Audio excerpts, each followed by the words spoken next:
Firza, Aurelia, Adiroza, Chelsea, Adiroza, Delvi, Adiroza, Ian, Adiroza, Fatima, Adiroza, Fitri, Adiroza, Gina, Adiroza, Mutia, Adiroza, Nesla, Adiroza, Leila, Adiroza, Nia, Izinda,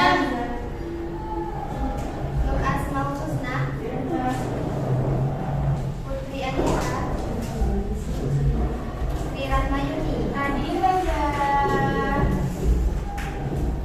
Syifa, Adiroza,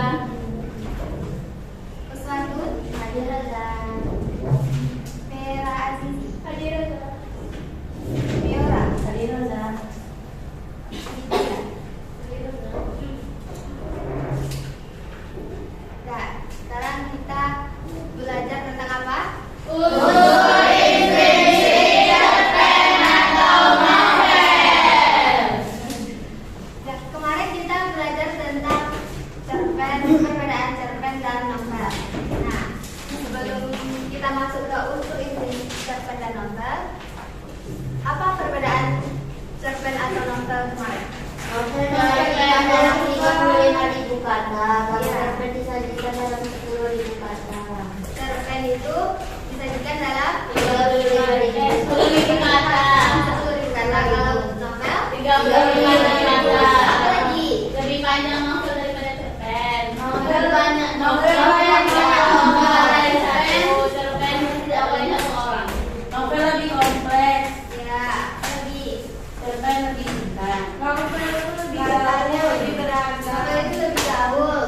Novel yang cerpen itu lebih ke novel lebih banyak orang. Novel diketahui Klasik. ada juga cerpen dibaca itu perbedaan prosa lama sama prosa baru. Apa lagi perbedaan dibaca dan novel? Iya, kalau cerpen itu habis dibaca sekali dulu. Kalau novel paling cepat 3 jam. Paling cepat 3 jam. Nah, paham berarti tentang perbedaan novel dan cerpen? Selanjutnya kita masuk ke materi unsur intrinsik dalam cerpen atau novel. Nah, di dalam cerpen atau novel itu ada unsur pembangun. Ada yang dari dalam, ada yang dari luar. Dari dalam itu namanya intrinsik. Unsur intrinsik. Kalau yang dari luar itu namanya ekstrinsik. Jadi, di dalam unsur intrinsik bagi menjadi beberapa bagian. Yang pertama ada tema.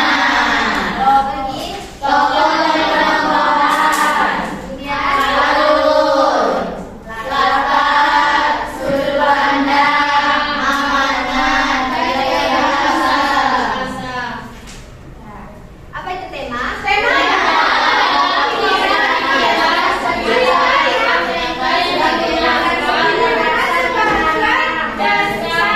Jadi tema itu merupakan pokok pikiran atau isi dari cerita yang digunakan atau pokok pikiran atau dasar yang digunakan sebagai dasar pengarang atau berimajinasi seseorang.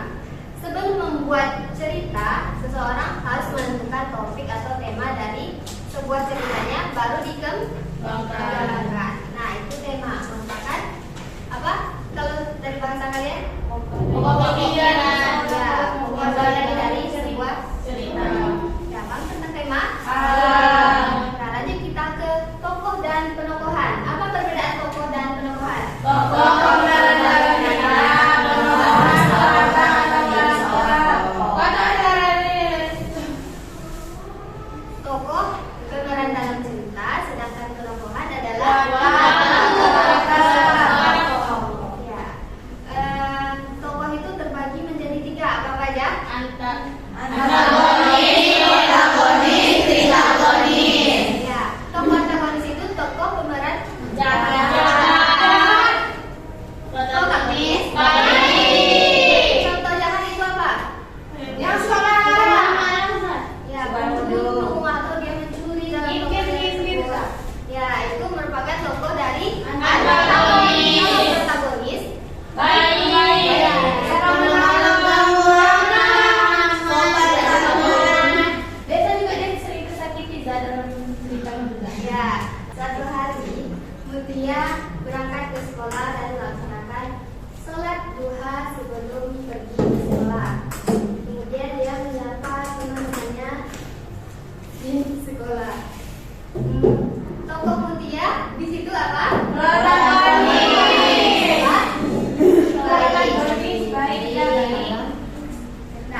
toko itu tokonya di situ Mutia.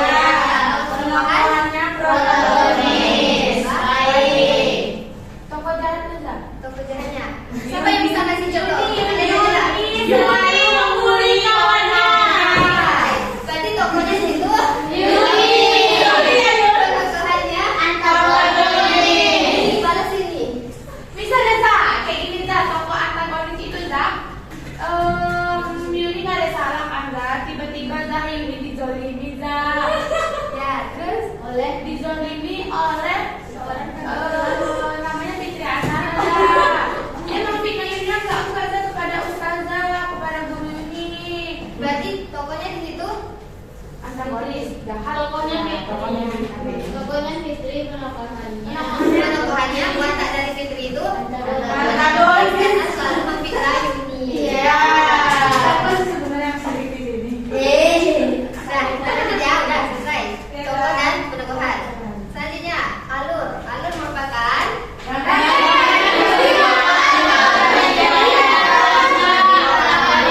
alur itu merupakan rangkaian dari peristiwa cerita, kejadian dari sebuah cerita.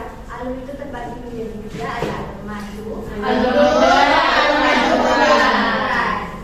alur ini berkaitan dengan struktur cerita. Yang pertama ada orientasi atau pengenalan. Kemudian pengalaman, konflik cerita. Kemudian pelarian atau peristiwa. Biasanya kalian baca novel di situ kasih saya contoh novel yang di dalamnya ada konflik, kemudian apa penyelesaiannya? Alma, apa Alma? Konflik yang novel yang biasa Alma baca, apa konfliknya? Konfliknya Dalam sebuah cerita.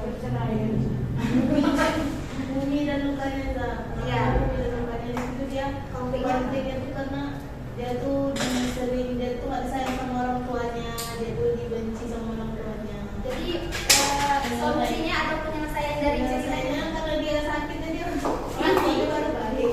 Oh. Ada lagi yang mau ngasih contoh konflik dan penyelesaian. Perkara, nama Zak. Apa konfliknya? Konfliknya tuh Zak, dia tuh punya mama tiri Zak sama saudara tiri. Terus tuh anaknya nikah lagi Zak, mama sama anaknya itu Zak. Karena perkara ini anak dapet Zak. Iya. Makanya dia dijajatin terus Zak sama mama tirinya itu. Solusinya akhir dari ceritanya apa? Akhir dari ceritanya dia kabur dari rumah itu Zak. Iya. Tapi jadi diselamatin, jadi punya cowok namanya Mas Naka. Mas Naka itu selalu bela-belain dia Zak. Selalu nolongin dia dan kesulitan apapun itu Zak. Itu rangkaian dari cerita alur, yaitu alur rangkaian dari cerita atau peristiwa dalam novel atau cerpen. Di dalamnya ada orientasi, permasalahan, konflik dan pelarian. Nah, kita lanjut ke latar. Latar itu meliputi penggambaran tempat, waktu dan suasana. Latar itu bisa disampaikan secara tersirat ataupun tersurat. Nah, misalnya ada contoh. Gunung Merapi terlihat kembali memuntahkan awan panas. Seketika aku bangun dari mimpi buruk itu. Untung cuma mimpi. Kubuka jendela kamar, kondisi masih gelap dan aku pun melanjutkan tidur. Nah, satu orang ke depan untuk menunjukkan di mana letak waktu, tempat dan suasananya. Boleh? Garis bawah ini. Mana yang menunjukkan waktu, tempat dan waktu. Waktunya mana? Ini tempat Zak. Ya. Kenapa ini bisa dikatakan tempat? Karena jendela kamar. Ya. Ini disampaikan secara tersirat atau tersurat? Tersirat. Karena dia nggak langsung. iya nggak langsung menyebutkan kamar atau rumah, tapi hanya menyebutkan jendela Kamar. Kalau masih kondisi gelap itu berarti Tersirat. tersirat atau tersurat? Tersirat. Oke, bisa menyampaikan secara langsung. Kamar. Kondisinya masih gelap ataupun aku pun melanjutkan tidur. Biasanya orang yang melanjutkan tidur, kondisinya gelap berarti waktunya adalah malam. Itu waktunya, berarti waktunya apa? Malam hari. Suasananya menegangkan karena ada mimpi gunung berapi juga. Jadi mimpi gunung berapi. ya. jadi suasananya Suasananya menegangkan. ya, tentang nah, kamu berarti untuk latar itu meliputi tempat, waktu, dan suasana. Tempat misalnya ada di sekolah, ya apa lagi? Masjid, asrama. Ya, yang mengatakan tempat, waktu, pagi hari, siang hari, sore, malam, secara tersirat dari waktu pagi hari, terbit, atau fajar, ya, dengan kata waktu fajar atau terbit matahari. Kalau waktu malam, gelap, Bunyi. ya sunyi, itu bisa dijadikan waktu malam. Nah, kamu tentang latar? Lanjut kita. Lanjut dah. Nah, yang ketiga berapa nih? Sudut pandang. Ya, yang kelima ada sudut pandang. Sudut pandang ini posisi atau pandangan penulis. Posisi atau pandangan penulis di dalam cerita. Sudut pandang ini ada 3. Sudut pandang orang pertama, Orang yang kedua, kedua, orang ketiga. sudut pandang orang pertama apa contohnya? Aku, saya, gue, Ya, sudut pandang orang kedua. kamu, Anti. Ya, kalau sudut pandang orang ketiga.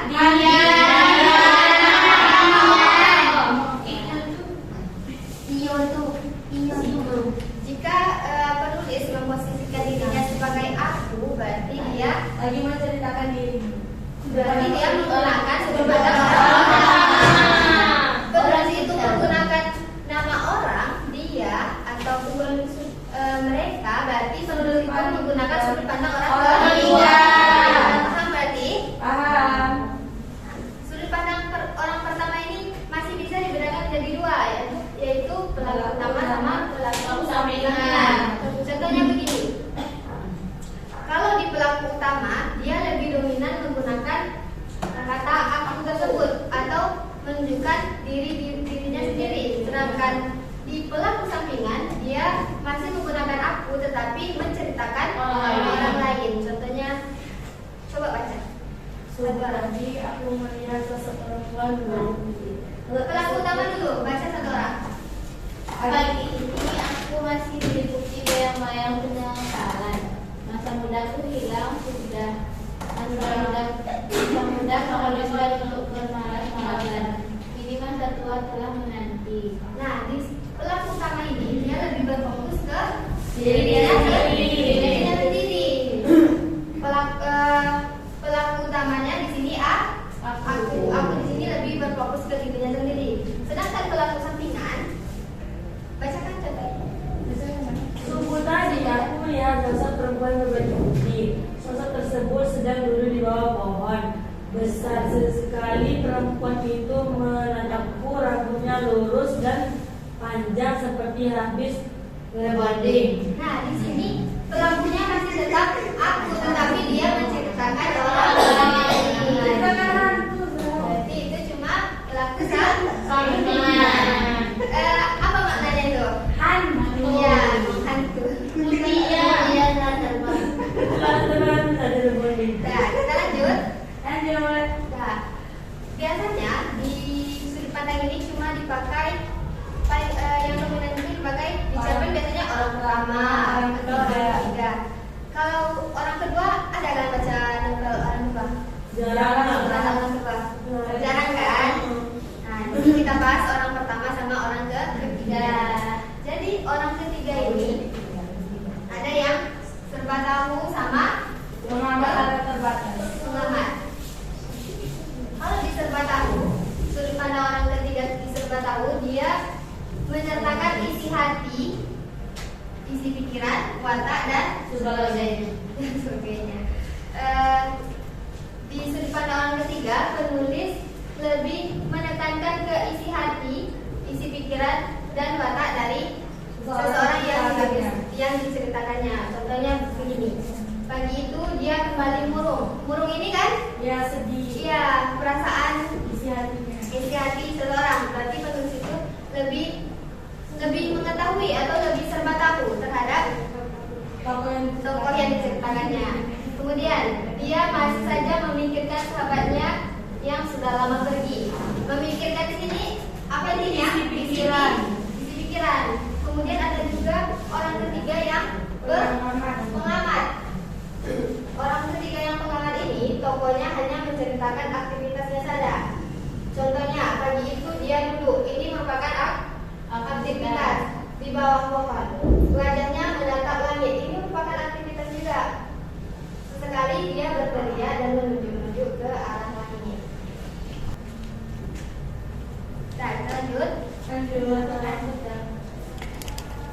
Yang ke-6, gaya bahasa. Apa itu gaya bahasa? Gaya dalam bercerita yang bertujuan untuk memberikan pesan tertentu.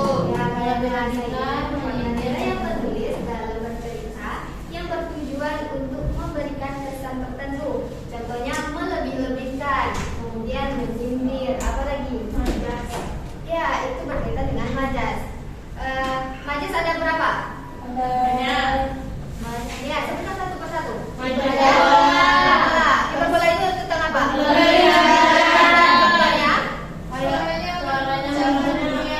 Ya, itu contoh majas hiperbola. Dan kemudian apa lagi majas? Konspirasi. Konspirasi apa? Mengerjakan benda. Apa contohnya? Angin berbisik di telingaku. Ya, itu contoh majas konspirasi. Kemudian apa lagi contoh majas? Metafora itu Memberikan suatu tempat tinggi. yang mengandai-andaikan. Misalkan contohnya engkau adalah malaikatku gitu. Bagaikan. Itu contoh majas metafora. Apa lagi majas? Simile. Apa itu simile? Membandingkan sesuatu dengan kata pembanding. Ya, apa contoh simile? Ini merupakan contoh majas simile. Wajahnya mengalihkan bunyi. Ya. Kemudian apa lagi? Yang sinisme. Sarkasme bahasa. Berarti ada berapa majas? Hiperbola, metafora, personifikasi, simile, Ada yang terakhir lupa. Paradoks. Apa itu paradoks?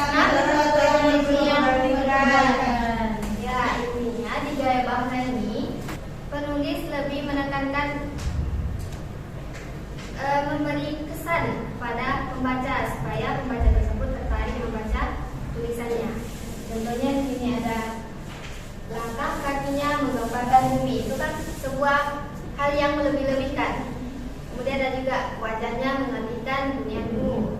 Itu contoh majas simile. Dia adalah anak emas di keluarganya. Itu contoh majas hiperbola. Nah, itu tentang gaya bahasa. Selanjutnya amanat. Apa itu amanat? Ya, amanat merupakan pesan yang disampaikan penulis kepada pembaca. Pesan ini bisa disampaikan secara tersirat maupun tersurat. Contohnya begini. Husna akhirnya sadar bahwa sikapnya yang tak adil kepada Uswatun dan teman-teman sekelasnya membawa dalam masalah besar. Berarti amanat dari cerita yang saya sampaikan atau kalimat yang saya sampaikan tadi apa? Husna itu harus memperbaiki sikapnya. Ya, Husna harus lebih sayang sama aku.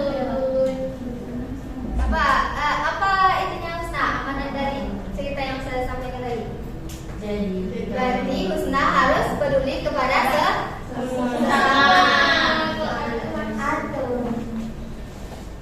Biasanya kalian baca novel atau baca cerpen kan ada amanatnya. Ya. Bisa disampaikan secara tersurat maupun Tersirat. Biasanya kalian baca novel apa? Romen. Ya. Apa amanat dari novel yang Musnah baca? Siapa ada? Ada. Apa? Apa Siapa? Dari novel-novel dari itu dapatkan kita butuh harus ada belajar untuk memecahkan hal-hal baru. Bagus sih Pak. Udah selesai tentang unsur-unsur di dalam unsur-unsur pembangun di dalam cerpen atau novel. Ada berapa unsur pembangun dari 7 dari cerpen atau novel? 7. Pertama ada tema.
Kemudian yang terakhir ada pesan yang disampaikan oleh penulis membaca.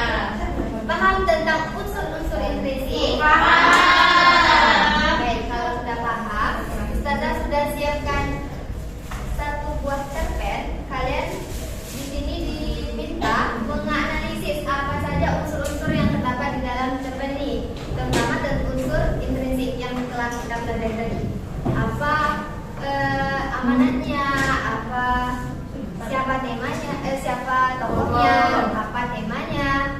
Nah, kalian baca dulu cerpennya, kemudian catat atau isi di buku latihan, kemudian kumpulkan sama Ustazah. Ya, sebentar kita.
Nah,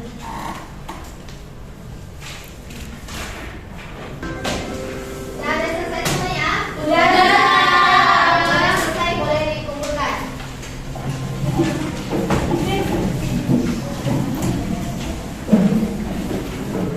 Soalnya sebelah ini bukunya sebelah ini.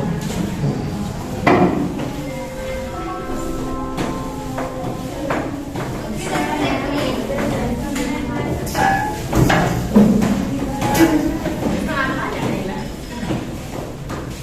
Sudah, yang sudah lakukan bagi duduk ke tempat masing-masing.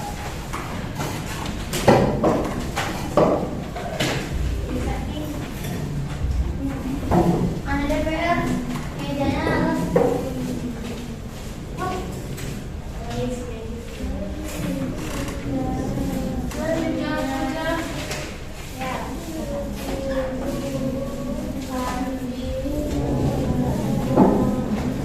Sudah, duduk ke tempatnya masing-masing.